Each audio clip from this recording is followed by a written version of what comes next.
of stars. Abram sat under the vast, velvet expanse of the desert night. The stars, usually a source of wonder, felt like a silent, mocking audience to his weary heart.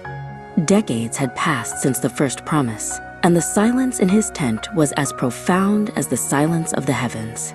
He was a man rich in flocks and silver, yet impoverished in the one way that mattered most: a son, a legacy. Then, a voice, not of the wind or the sand, but a voice that resonated within his very soul. "Do not be afraid, Abram. I am your shield, your very great reward." The warmth of it was a balm, yet it pricked at the old wound. "Sovereign Lord," Abram whispered to the darkness, "what can you give me since I remain childless? The one who will inherit my estate is a servant in my household."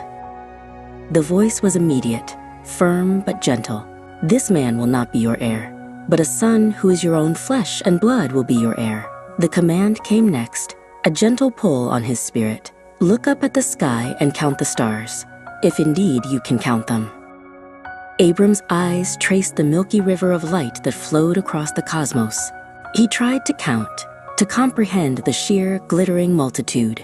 As he gazed, the voice spoke again, a promise that echoed into eternity. "So shall your offspring be." In that moment, under the silent witness of 1,000,000 sons, Abram believed, and it was credited to him as righteousness. "Sovereign Lord, how can I know that I will gain possession of it?" Abram asked, the need for tangible assurance welling up from his human heart. The Lord instructed him, detailing an ancient, solemn ritual. Abram understood. He took a heifer, a goat, and a ram, each 3 years old, along with a dove and a young pigeon. He cut the larger animals in two, arranging the halves to face each other and creating a path between them. The birds he did not cut. As the sun beat down, he stood guard, waving away the birds of prey that swooped down, protecting the sacred offering with a fierce devotion. As the sun began to set, a deep, supernatural sleep fell upon Abram. With the sleep came a thick and dreadful darkness, a terror that was not of this world. It was a primal fear, a glimpse into the void. In that darkness, the voice spoke again, not of blessing, but of hardship and time.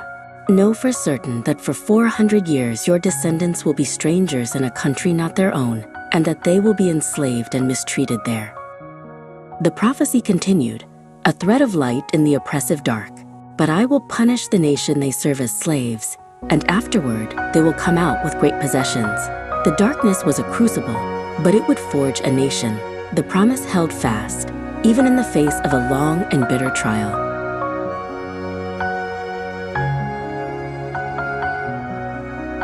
When the sun had set and darkness had fallen, a vision pierced the gloom.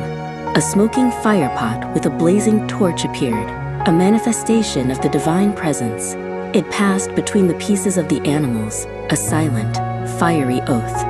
God himself was walking the path of the covenant, binding himself to the promise with an unbreakable seal of fire and smoke.